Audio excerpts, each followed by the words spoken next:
ಅಮ್ಮು, ನಾನು ಮೂರ್ತಿಗೆ ಬುದ್ಧಿ ಹೇಳಿದ್ದೀನಿ, ನಿನಗೂ ಹೇಳ್ತಾ ಇದ್ದೀನಿ. ಇದು ಏನಿದು ನಿಮ್ಮಿಬ್ಬರ ಮಧ್ಯೆ? ನೀನ್ ಚಿಕ್ಕವಳು ಅಮ್ಮು, ಮೂರ್ತಿ ಬಗ್ಗೆ ನೀನ್ ಹಾಗೆಲ್ಲ ಮಾತಾಡಬಾರ್ದು.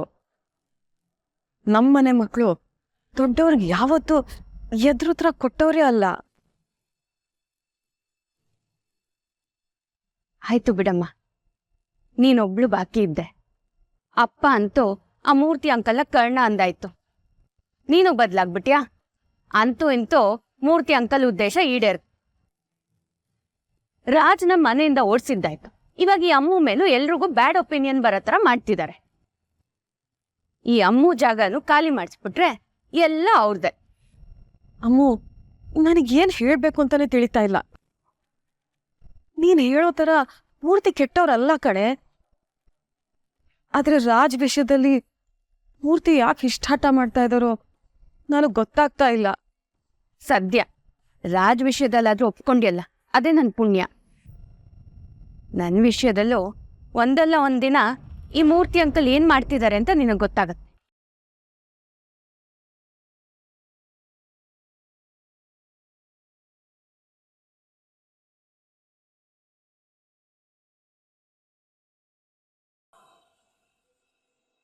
हाँ 1 2 3 4 5 6 7 8 9 10 11 12 12 ಸಾಕಾಗತ್ತಾ ಅಥವಾ ಇನ್ನೊಂದು ಬಾಕ್ಸ್ ತಗೊಬಿಡ್ಲಾ?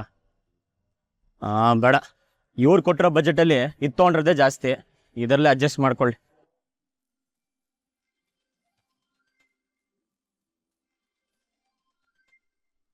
ಹಲೋ ಹಲೋ ಸುಶಾಂತ್, ನಾನು ಮೂರ್ತಿ ಅಂಕಲ್. ಮೂರ್ತಿ ಅಂಕಲ್, ಹೇಗಿದ್ದೀರಾ? ಅಮ್ಮ ಹೇಗಿದ್ದಾರೆ? ಅಮ್ಮ ಓಕೆ ಎಲ್ಲ ಹೇಗಿದ್ದಾರೆ? ಮನೆಯಲ್ಲಿ ಆರಾಮಾಗಿದ್ದಾರಾ? ಈ ನಂಬರ್ ಹೆಂಗೆ ಸಿಕ್ತು ನಿಮಗೆ? ಸುಶಾಂತ್, ಒಂದು ನಿಮಿಷ. ನಿಮ್ಮ ತಾಯಿ ನಿನ್ನ ತುಂಬ ಮಿಸ್ ಮಾಡ್ಕೋತಾ ಇದ್ದಾರೆ. ನಿನ್ನ ನೋಡಲೇಬೇಕು ಅಂತ ಒಂದೇ ಸಮನೆ ನನ್ನ ಬೆನ್ನ ಹಿಂದೆ ಬಿದ್ದಿದ್ದಾರೆ.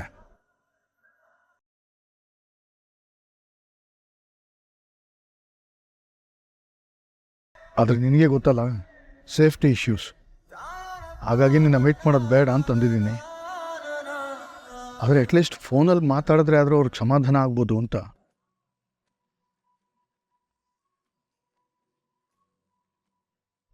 ಏನೋ ಇದು ರಿಸ್ಕೇನೆ. ಫೋನ್ ಕೊಡ್ತೀನಿ, ಆದರೆ ನೀನು ಎಲ್ಲಿದ್ಯಾ ಅಂತ ಯಾವುದೇ ಕಾರಣಕ್ಕೂ ಹೇಳಬಾರ್ದು. ಒಂದು ನಿಮಿಷ.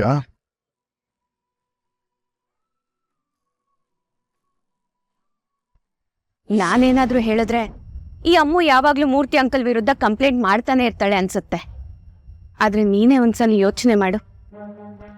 ರಾಜ್ನ ಎಲ್ರಿಂದನೂ ದೂರ ಮಾಡಾಯ್ತು, ಈಗ ನನ್ನ ವಿಷಯದಲ್ಲೂ ಅದನ್ನೇ ಮಾಡ್ತಿದ್ದಾರೆ. ರಾಜ್ನ ನೋಡಿ ಎಷ್ಟು ದಿನ ಆಯ್ತಮ್ಮ. ಅವ್ನು ನನ್ನಿಂದ ಪರ್ಮನೆಂಟ್ ಆಗಿ ದೂರ ಆಗ್ಬಿಟ್ಟಿದ್ದಾನೆ ಅನ್ನಿಸ್ತಿದೆ. Sorry I said this. ಅದಕ್ಕೆ ನಿಮ್ಮ ಮಗ ಲೈನಲ್ಲಿದ್ದಾನೆ.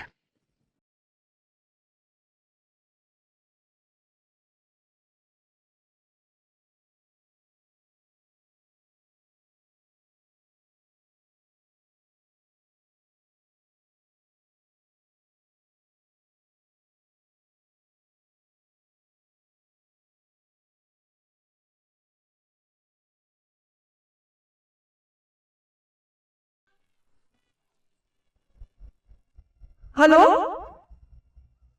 ರಾಜ್,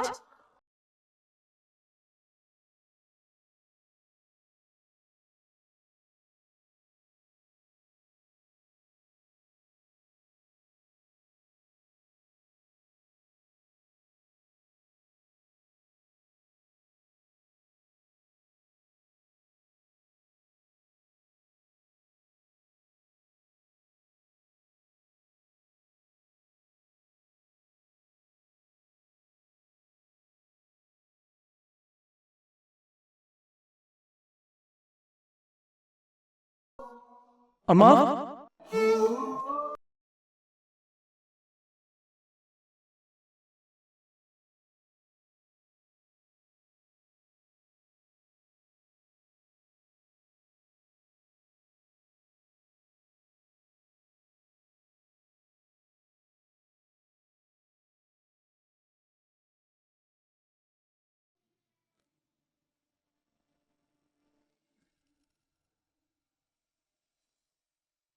ನಾನು ತುಂಬ ಯೋಚನೆ ಮಾಡ್ತಾ ರೇವತಕ್ಕ. ಬೇರೆ ದಾರಿನೇ ಇಲ್ಲ. ಇದನ್ನ ಹೀಗೆ ಬಿಟ್ರೆ ಆರಾಧನನ್ ಜೀವನ ಹಾಳಾಗೋಗುತ್ತೆ. ನಾವೇನಾದ್ರೂ ಮಾಡ್ಲೇಬೇಕು. ಏನ್ ಮಾಡಕ್ಕಾಗುತ್ತೆ?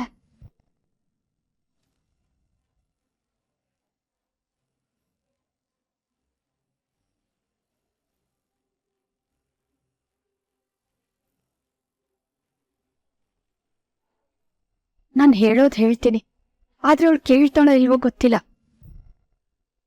ಸರಿ, ನೀನ್ ಹೇಳ್ದಂಗೆ ಆಗ್ಲಿ.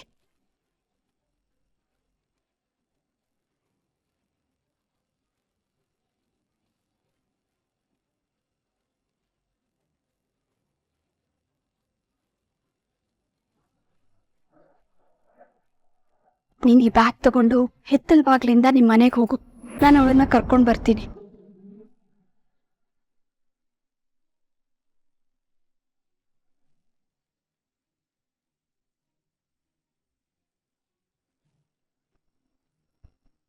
ಆರಾಧ್ನಾ, ಸ್ವಲ್ಪ ಆಚೆ ಹೋಗ್ಬೇಕು ಬಾ. ಎಲ್ಲಿಗಮ್ಮ? ಎಲ್ಲ ಟೈಮಲ್ಲೂ ಎಲ್ಲಿಗೆ ಯಾಕೆ ಅಂತ ಕೇಳ್ಬೇಡ, ಬಾ. ಏ ಹೋಗಮ್ಮ, ನಾನು ಎಲ್ಲಿಗೂ ಬರಲ್ಲ. ಸುಮ್ನೆ ಬಾ. ಅಮ್ಮ,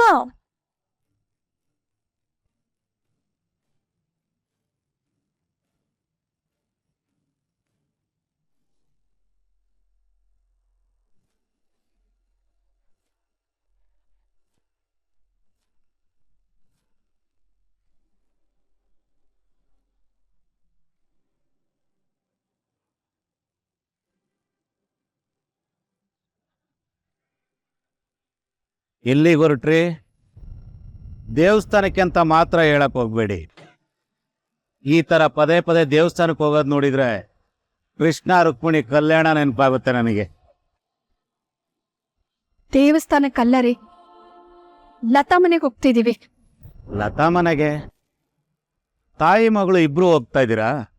ಕ್ಲಾರಿಟಿ ಕೊಟ್ರೆ ಚೆನ್ನಾಗಿರುತ್ತೆ. ಅದು ಲತಾ ಮನೆಯಲ್ಲಿ ಮದ್ವೆ ಹುಡುಗಿಗೆ ಶಾಸ್ತ್ರ ಮಾಡ್ಬೇಕಂತೆ, ಅದಕ್ಕೆ. ಹೌದಾ? ಹೋಗ್ಬನ್ನಿ. ಶಾಸ್ತ್ರ ಮಾಡಿ, ಆದರೆ ಸಂಪ್ರದಾಯ ಮುರಿಬೇಡಿ.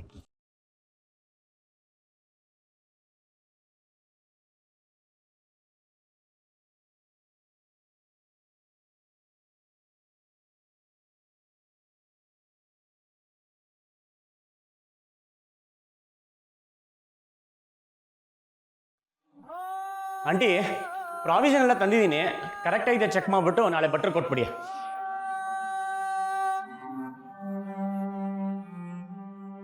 ವಾವ್, ಡಿಸೈನ್ ಸಕ್ಕತ್ತಾಗಿದೆ. ಪರವಾಗಿಲ್ಲ ಸಿರಿ, ಮೆಹಂದಿ ಹಾಕೋದು ಒಳ್ಳೆ ಟೇಸ್ಟ್ ಇದೆ ನಿಂಗೆ. ಡಿಸೈನ್ ಸೆಲೆಕ್ಟ್ ಮಾಡಿದ್ದು ಆರಾಧನಾ. ನಾನು ಮೆಹಂದಿ ಹಾಕ್ತಾ ಇದ್ದೀನಿ ಅಷ್ಟೇ. ಚೆನ್ನಾಗಿದೆಯಾ? ಹಾಂ, ಪರವಾಗಿಲ್ಲ ರೀ, ಒಳ್ಳೆ ಡಿಸೈನೇ ಸೆಲೆಕ್ಟ್ ಮಾಡ್ಕೊಂಡಿದ್ದೀರಾ. ಎಷ್ಟೇ ಆದರೂ ಈವೆಂಟ್ ಕಂಪ್ನಿ ಹ್ಯಾಂಡಲ್ ಮಾಡಿದ್ದೀರಲ್ವಾ, ಒಳ್ಳೆ ಟೇಸ್ಟ್ ಇದೆ ನಿಮಗೆ. ಅದಕ್ಕೆ ಟೇಸ್ಟೇ ಇಲ್ಲದೆ ಇರೋನ ಜೊತೆ ಫ್ರೆಂಡ್ಶಿಪ್ ಮಾಡಿದ್ದು. ಮುನಿಯಮ್ಮ ಅಂದಿದ್ದು ಸುಮ್ಮನಲ್ಲ, ಯಾವಾಗಲೂ ಗುರ್ ಅಂತಿರ್ತೀರ. ನೀವೊಂಥರ ಊಟದ ಮಧ್ಯದಲ್ಲಿ ಉಪ್ಪಿನಕಾಯಿ ಥರ. ಊಟ ಬೇಜಾರಾದರೆ ಉಪ್ಪಿನಕಾಯಿ ನೆನಪಾಗುತ್ತೆ. ತುಂಬ ಹೊತ್ತು ಖುಷಿಯಾಗಿದ್ದು ಬೇಜಾರಾದರೆ ಒಂದು ಸರಿ ನಿಮ್ಮ ಹತ್ರ ಬಂದು ಬೈಸ್ಕೊಂಡೋದ್ರೆ ಮುಗೀತು. ಏ ಆರಾಧನಾ, ಭಾವನ ಇನ್ಶಿಲ್ ಹಾಕ್ಲಾ? ಪಿ ಅಂತ. ಬೇಡ, ಆರಾಧನಾ ಏ ಅಂತ ಹಾಕು. ಜೀವನದಲ್ಲಿ ನಮಗ್ ಯಾರು ಹೆಗಲ್ ಕೊಡಲ್ಲ, ಅದಕ್ಕೆ ನಮಗ್ ನಾವೇ ಅಂತ ಡಿಸೈಡ್ ಆಗ್ಬಿಡ್ಬೇಕು.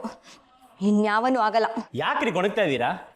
ಮದುವೆ ಆಗಕ್ಕೆ ಒಪ್ಕೊಂಡಿದ್ದೀರಾ, ಹುಡುಗ ನಿಮಿಷಲ್ ಹಾಕೊಳಕ್ಕೆ ಏನು ಪ್ರಾಬ್ಲಮ್ಮು? ಅವಳು ಬೇಡ ಅನ್ಲು ತಾನೆ, ಈಗ ಯಾಕ ಮಾತು? ಅಜ್ಜಿ, ಅಯ್ಯೋ ಹಂಗೆ ರಾಜಲಕ್ಷ್ಮಿ, ನಮ್ಮ ಮನೇಲಿ ಎಲ್ರಿಗೂ ಸ್ವಲ್ಪ ತಿಕ್ಲು. ಅದ್ರಲ್ಲೂ ಕೆಳಗಡೆ ಕುತ್ಕೊಂಡು ಮೆಹಂದಿ ಹಾಕಿಸ್ಕೊತಾ ಇದ್ದಾಳಲ್ಲ, ಅವಳಿಗೆ ಸ್ವಲ್ಪ ಜಾಸ್ತಿ. ಮನೇಲಿ ಏನಾದ್ರೂ ಒಳ್ಳೇದಾಗ್ಬೇಕು ಅಂತ ಹೇಳಿದ್ರೆ ಬೇಡ ಅಂತಾಳೆ ಅಲ್ವಾ ಮಧು ಮಗಳೇ? ಮದ್ವೆ ಆಗೋದಕ್ಕೆ ಒಪ್ಕೊಂಡಿದ್ದೀನಲ್ಲ, ಇನ್ನೇನಿದ್ರು ಸಂಭ್ರಮ ನಡೆಯೋದಷ್ಟೇ ಇಂಪಾರ್ಟೆಂಟು.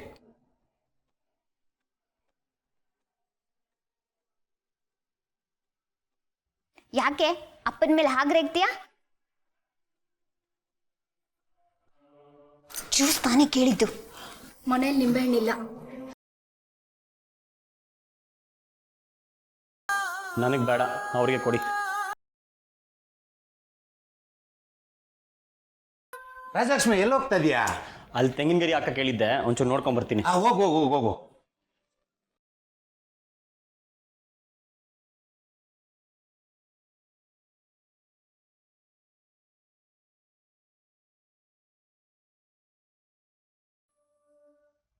ಅಣ್ಣ ಇನ್ನೊಂದೆರಡು ತಗೊಂಬನ್ನಿ, ಕೊಡಿ. ಇನ್ನೊಂದೆರಡು ಬೇಕಾಗತ್ತಾ ಅಣ್ಣ? ನೋಡಿ ಅಣ್ಣ ತಗೊಂಡ್ಬರ್ತಾರ ಅಂತ.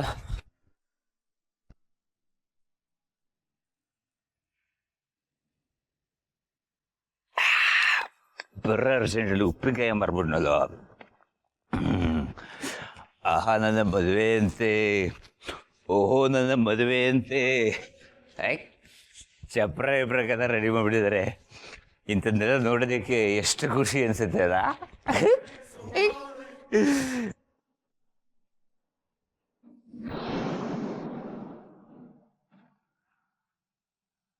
Thank you bro.